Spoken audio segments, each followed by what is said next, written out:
Hey everyone, welcome to the Industry Show. I'm your host, Nitin Bajaj, and joining me today is Amar Shokeen. Amar, welcome on the show. Thank you. It's a pleasure to have you here. Let's start with who is Amar? Who is Amar? I'm an immigrant, migrated here to this country in 1994, mostly grew up in India. My father was in the Air Force. We lived all over the country in India and then changing place, changing locations, grew up in boarding homes. And so moving to this country was a challenge, but not really in that sense. I'm a father. I have two sons, a daughter, a grandfather now. My daughter has two sons, well settled in this country, and we feel this is it. We've been living in California and Los Angeles for the past 30 years, and we call this home and hopefully continue to be home for the rest of our lives. I know for a fact you've been an extremely positive change for the community here, so thank you for doing what you do. And with that, I would love for you to tell us about Apolis and also about the Welcome Group. What is the vision, mission, and also a little bit of the size and scale of the operations? Let me take a little bit of history here. We originally started the company in 1996, and it was not by design, it was by accident because largely what happened was the company that we worked with refused to do our green card. And they refused to do the green card. Not only the first company, but the second company refused to do our green card. And so essentially, we said we're going to get started. And those were the days of Y2K. And this is the year we're talking is 1996. So I'm dating myself in many ways. But it was an exciting time. And India was in forefront of everything. Indian world had just started. And my background, I used to work for HCL in India. So that was part of it, but not a whole lot of it. And Rita, my wife, and I, we started the company in 1996. And then in the year 2000, nothing really happened. The whole Y2K world came and went, and nothing really happened on 1st January 2000. And we lost a whole lot of money to our clients. Suddenly they stopped paying us. Lots of our companies went bankrupt. And for those of us who remember that time, it was very difficult. And even getting a loan from the bank was very hard. As an immigrant, you can barely convince anybody that you'd be able to repay these loans. So we said we have to do a real business, and so we ended up buying a small property in it was a Best Western, I believe. And first week of January year was 2000. And the interesting thing was we rebranded ourselves, we reconnected with the IT services business, we got into the SAP and Oracle world, and kept both companies going for a long period of time. And they both currently, the revenues of Apolis are over 100 million. We have about 800 employees here in the US and a similar number in India. In terms of hospitality, we have about 800 employees and about 14 hotels across the country, almost half a billion in real estate.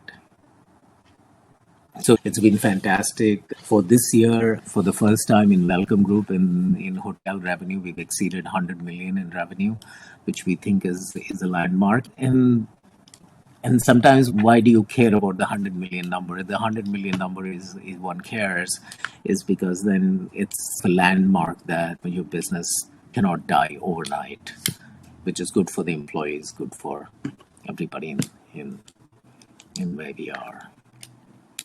Well, Amar, first off, hearty congratulations to you. I've known you pretty much since the week I got here to this country, and you have continued to remain extremely humble, extremely approachable, and even as you speak of these huge volumes, and there is this notion of, yeah, we did well, but I so I think really, the reason is that I think there are companies that we generally read in the newspaper have done exceptionally well. People who started with us in late 90s are billions of dollars in revenue. But I think it's a matter of and part of the reason is that we have no partners in any of our companies, which was it is unique in its own ways that we did not acquire partners, or we don't have any other investors other than family, which is just me and my wife.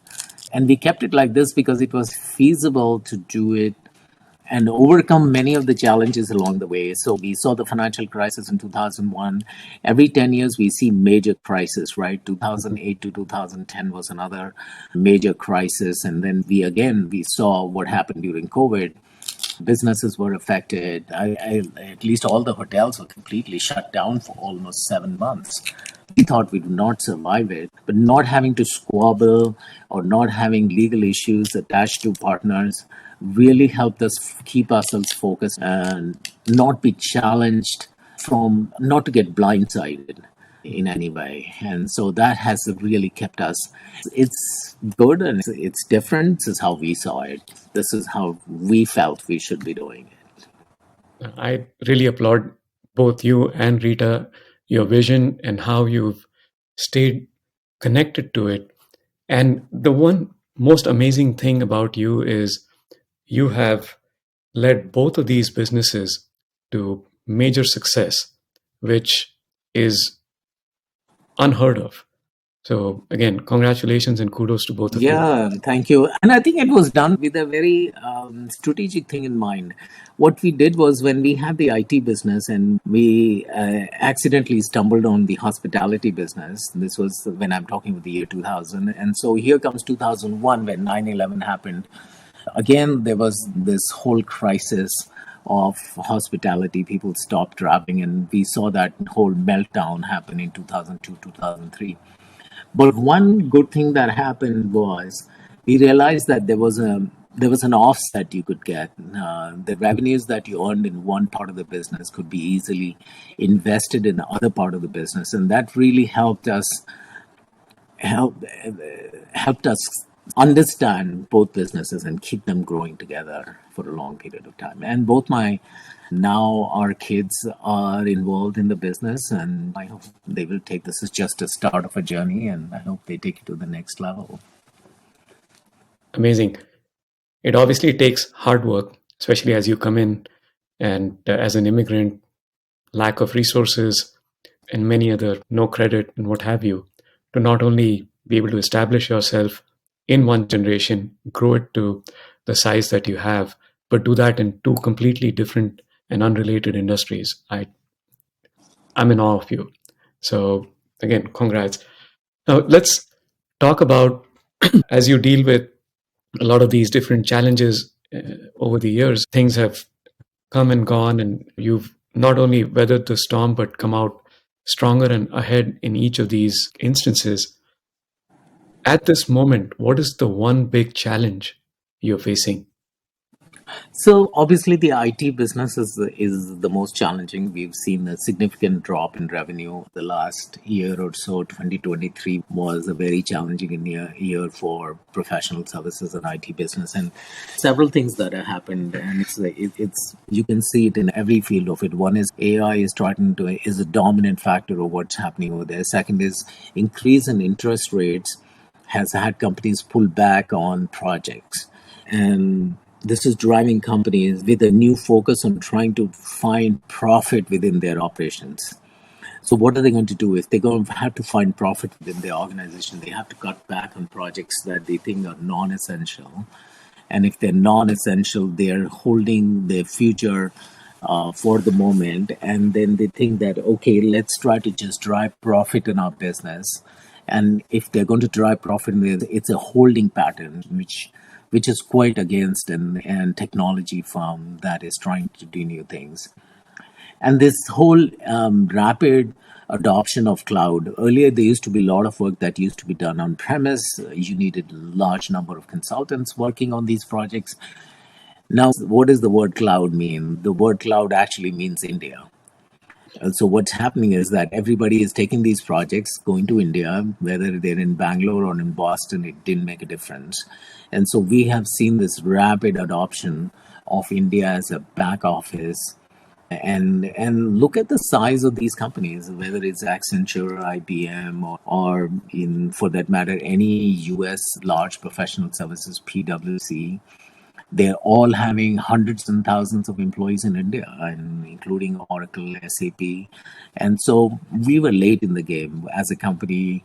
We always focused on the United States. We lived here. We wanted to be part of this ecosystem, and we had no it is hard for Indians who live in this country to go and operate in India. Even though we had established ourselves in India in about the year 2000, I want to say it's six, we had set up our first office, moving accounting, back office, recruiting, admin, HR, but we had never really focused on trying to grow offshore business for our clients in India. And so I think we missed the boat in that in many ways. And I think a lot of companies who are here in the US, and this is one thing I want to say, if you are not taking on India in a big way, you're missing out on something which is essentially existential in many ways. If you don't adopt that, you cannot raise profitability, number one. Number two, you can't look at their next mission. We, over the last 2 years, bought a company in India. We have expanded our services in India. We've refocused our sales team to sell offshore services. Currently, we have about 600 employees in India.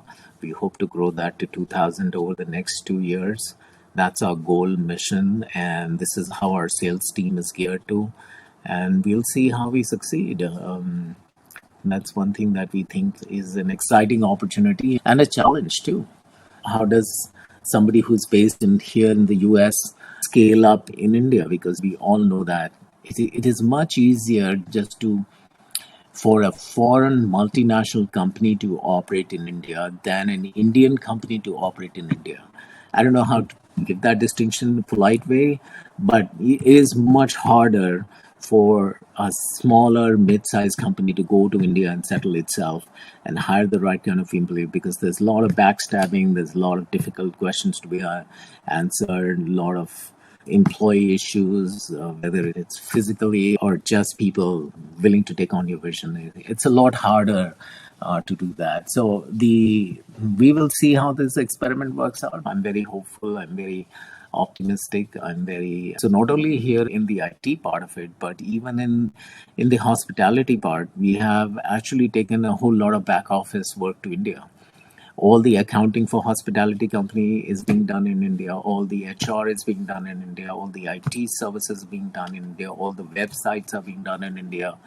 So we have taken as much as we can. Now we want to move all our sales back office work to India, because it's interesting that Marriott, IHG, and Hilton have hired thousands of employees in India doing revenue management.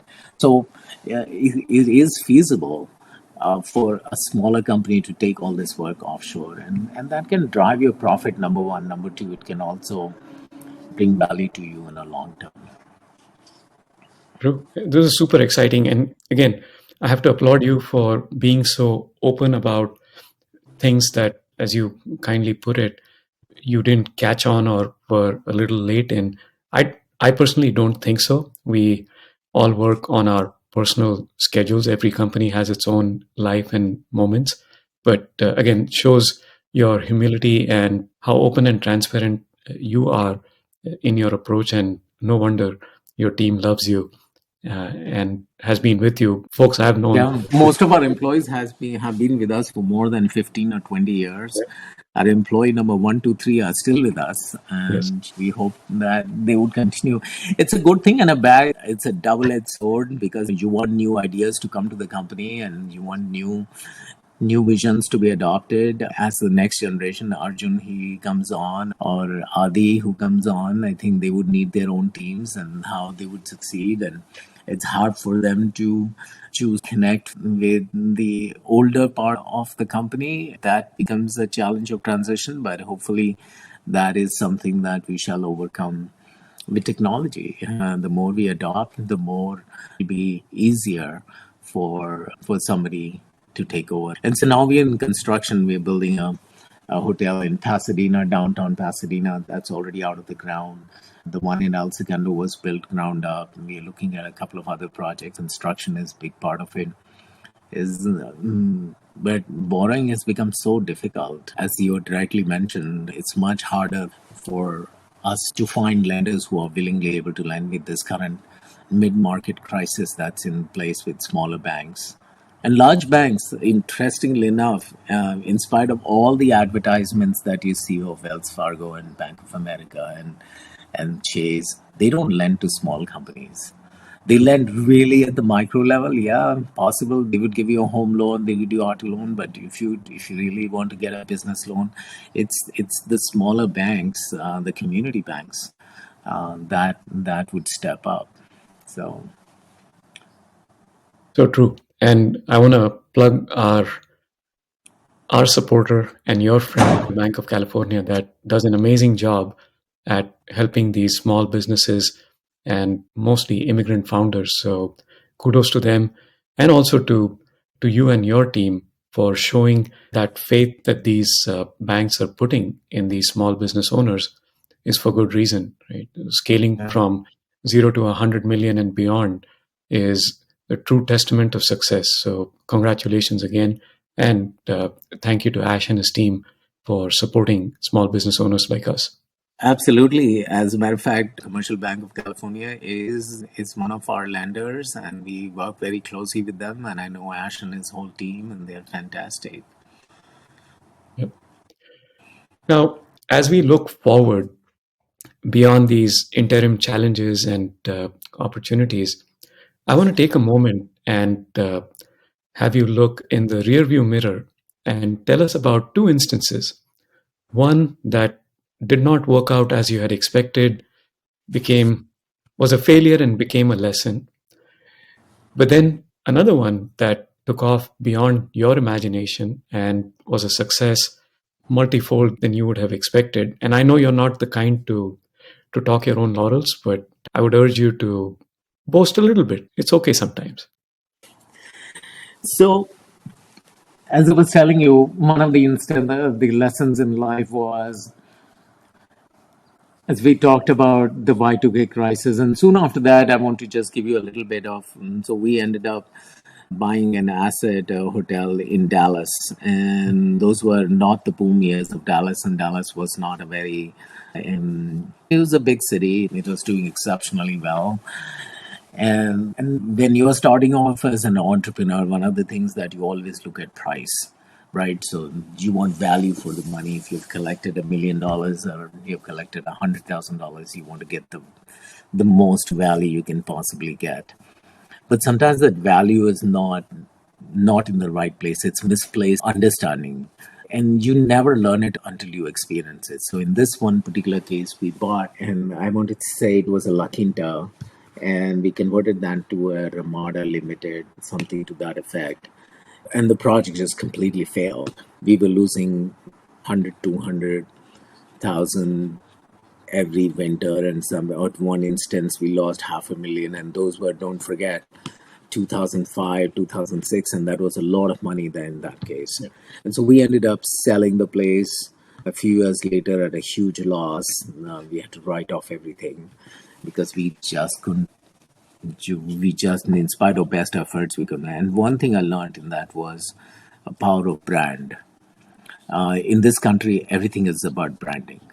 You have to understand what is the power of brand and why you should get associated with a brand.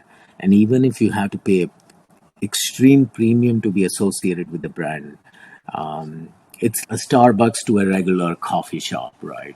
Why would people go to a Starbucks and not?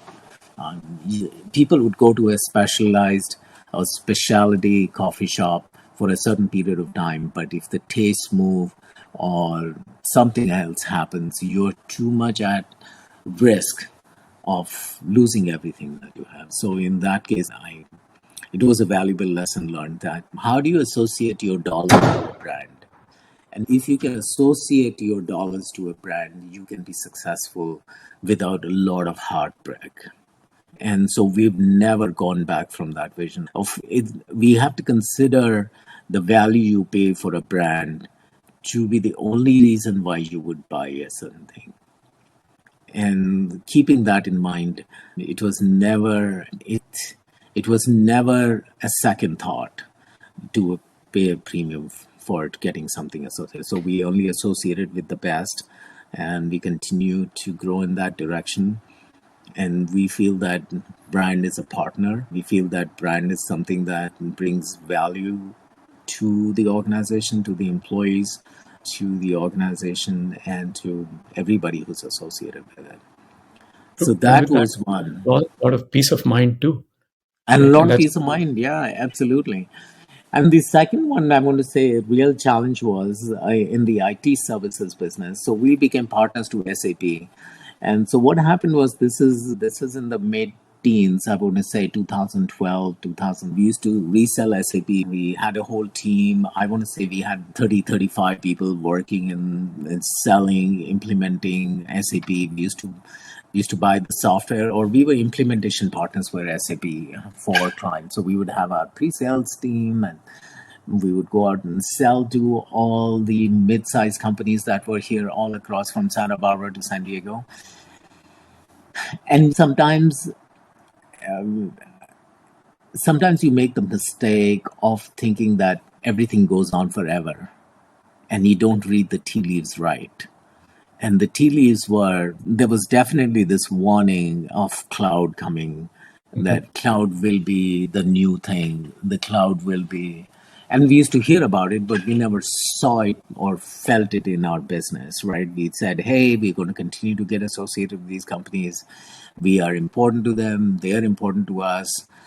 There's no reason why we should change our business strategy. We put our head in the sand and continue to do that. And there was plenty of work to go around. Even some of those clients are still with us. But we as a company decided we're going to terminate all the partners and we're going to go cloud. So they adopted the cloud strategy just overnight. And not only did we lose that source of revenue, but significant portion of what we used to do. And this hurt us in a big way. I want to say in 2016 to 2018. It's very important to understand and keep abreast of what's happening in the marketplace. Just like now we are seeing AI going to take over, and many companies would think, hey, this may not affect us. This is not going to affect us, but truly speaking, it is going to affect you. You're not just on your own. You're part of this ecosystem. And so that mistake taught us that you can never overcome or redo that part of it. But it did teach us that it is important to know who your brand partners are, and what are they doing, and what are their executives thinking, and why we should follow the strategy of your bigger partner, or incorporate that more into your business and less into your business, because you're part of the ecosystem.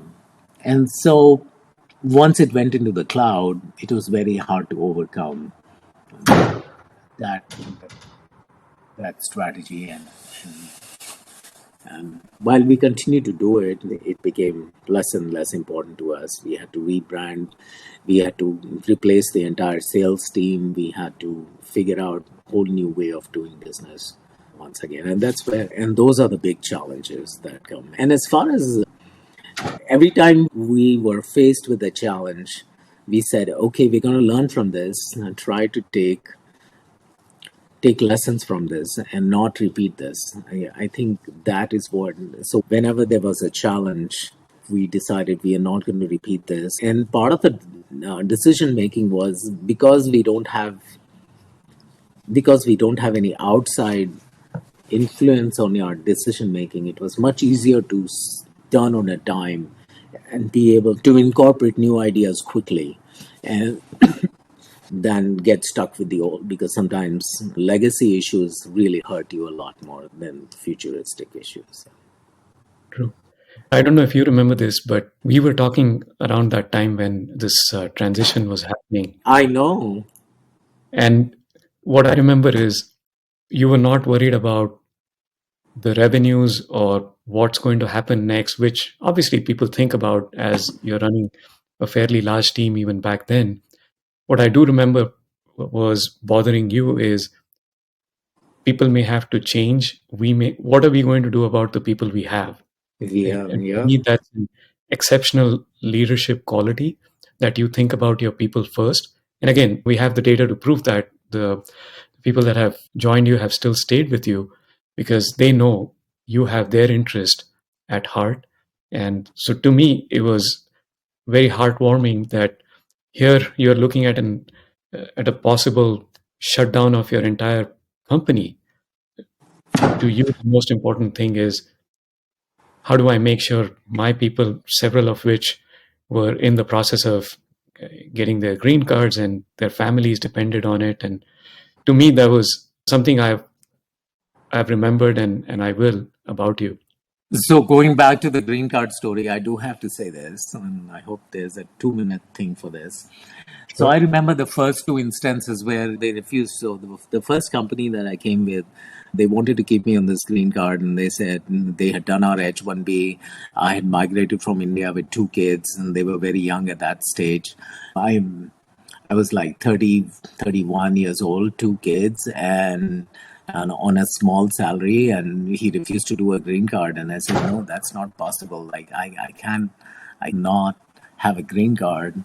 And I switched the companies, moved to another company, and that also refused to do a green card after the years. They just wanted me to work for 6 years before they started a green card process.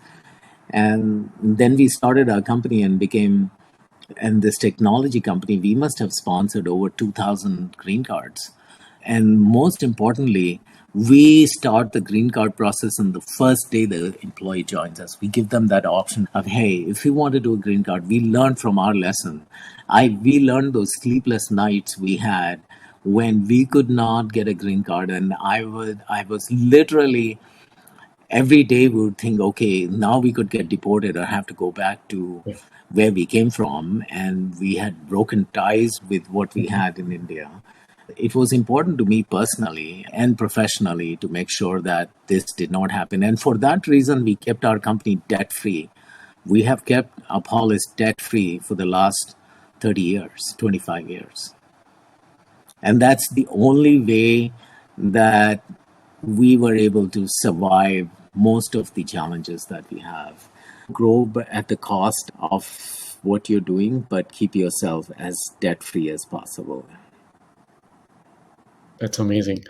And again, this is unheard of in this space. People will keep you for at least a year or two before they even start the process. Before they even start the process. And that's why we attract so many good people who, and we don't even expect them to stay with us after we have done their green card. Or sometimes in many cases they move on, do other jobs, and they come back to us. And we also have another program which we started, and that we hire postgraduate students from colleges, so people who have done in computer sciences and in all over the country. And so we would hire them, and we would make them interns for 6 months, and then find them positions. So we every year we probably intern and train more than 100 people Wow. across the country. Yeah.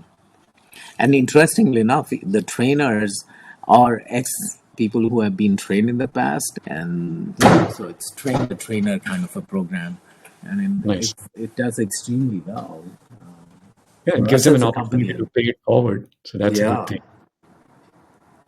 Nice. Okay. So I would love to, thanks for sharing that. Again, thanks for sharing those historic moments and allowing me to relive some of those conversations that we've had over the years.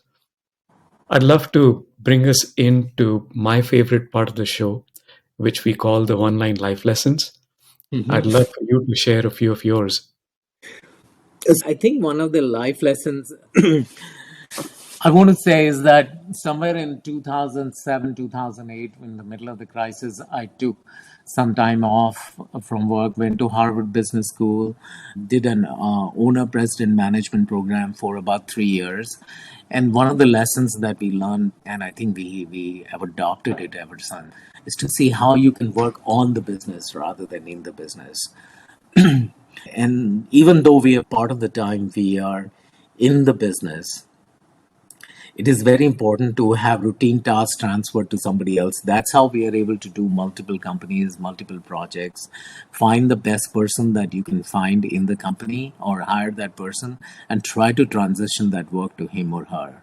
And make sure that once a week you do a follow up, once a week you have a good understanding of what they're up to and what they want to do and what they're hoping to achieve.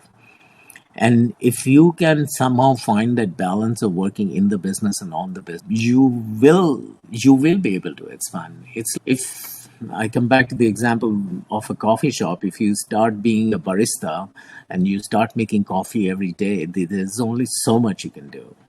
Or if you're in a restaurant, if you run a restaurant and you start being a cook and you cook food, you probably can cook lots of good food. But if you can find somebody else to do that job equally well, you may have an opportunity to start something different. I love that. And I'm a big believer on that because it also allows you to start trusting people. So the other life lesson was family. I think it's important to call it a day at 5 o'clock in the evening, and come back and be normal. Go for a run in the evening. Go play some tennis. I love all those things. Those were the kind of things that make you who you are as a human being. And we also try to keep personal money away from official money. So this was a lesson that I learned early in life. Don't try to think that the money in the business is your money. It is in the business. That's business. You take a salary and you keep your personal finances as separate from company finances. So no matter how much money is in the business, that's if you consider that to be something which is separate from you, it's an entity in itself. It has a life of its own, and you just draw upon what you have personally separately. You would not feel the anxiousness and difficulty of trying to reconcile the two worlds. That makes a lot of sense. It's extremely hard to do. Especially, it's very hard because when you see a lot of money early, or sometimes when you see a lot of success in a certain period of time, is that how do you think that the years ahead would continue to be the way they are, right? So sometimes it happens that you do very well in year one, year two, year three, year four. And we have seen that in the last, I want to say 25 years, we have seen a crisis come in from every 7 years without fail. We have a crisis at hand, and it's sometimes severe, sometimes it's industry changing, sometimes it is difficult in so many ways. And business is about everything, right? So there's not one thing that affects you. And don't forget, I don't come from a business family. My father was in the Air Force, and I was like an Air Force brat going from Air Force station to Air Force station in India. And so it is very hard to make that because you always drew a salary, and at least your parents did. And for you to change that mindset is so much more difficult than. And if you're a professional, for example, if you're a lawyer or you're a doctor or running a practice, and I see that all the time. And as a matter of fact, I did try to inculcate, and I tell my daughter all the time. She now has 4 practices. She's a dermatologist, doing exceptionally well. Just on TikTok, she has 100,000 followers. She's doing. She's not only doing that, she's also doing a whole lot of social media too. But I think again comes down to whether you're working on the business or in the business. So if you're a doctor and you're trying to just run the practice in terms of seeing patients and not really saying, okay, what does this mean? Can I do more of these, and how do I do more of these, and how will that impact everything? I think this was a lesson. Once we understood that, it was much easier to take on new projects, do new things, and expand on ideas. And what's interesting to see is, some of these lessons and principles stay true to time. What was true 30 years ago is still true today. It's still true. Yeah. Is absolutely true. And I think in strategically also, one has to also not only when you work on the business, you're able to what is the future trend. Once a year, twice a year, you have to sit down and think for yourself, what is it? And then sometimes we couldn't read the tea leaves, as I was telling you. Sometimes we couldn't see what the future lies ahead. And those are the mistakes. And how do you take a right turn or a left turn and try to understand, okay, what did we do wrong, and when do you understand what you did wrong is also very important. There's no way to rewind from where you are. But I think it's good to always look ahead and maybe learn from your peers who are doing exceptionally well. Can we follow their example? There's nothing wrong in copying or nothing wrong in trying to understand what they have done right and what can be accomplished in the future. And I think some of the challenges now we have and we are still learning is this whole work from home kind of a situation, right? Most of our employees are now working from home. Most of us are working from home, and that habit has not gone after COVID. How are you going to keep your teams motivated, and how you can continue to expand and retain good people to be part of your team? And do you really want to keep those people? And so this is a lesson that we are all trying to understand, and this is come to hand. And also it also is for you to understand what is it that is important for the company, and is that person contributing towards that, and if you have the right incentives in place. Makes sense. And of course, these are very critical choices and decisions to make because they run through the entire nerve system, the culture of the organization, and why we get together in the first place. Yeah, that's an evolution that is happening across industries, across geographies. And thanks for again being open and transparent about the transitions as they're happening. Really appreciate it. Yeah, thanks a lot. Happy to talk to you, and happy new year, and let's hope good things come in small bites, but also hopefully they come in bigger. And knowing you, they will for sure. Amar, thank you so much for Thank making you the very time much. to Yeah, share thank your you. journey, your story, and your life lessons with us. We really appreciate it. Thank you. Talk to you later. Thanks a lot.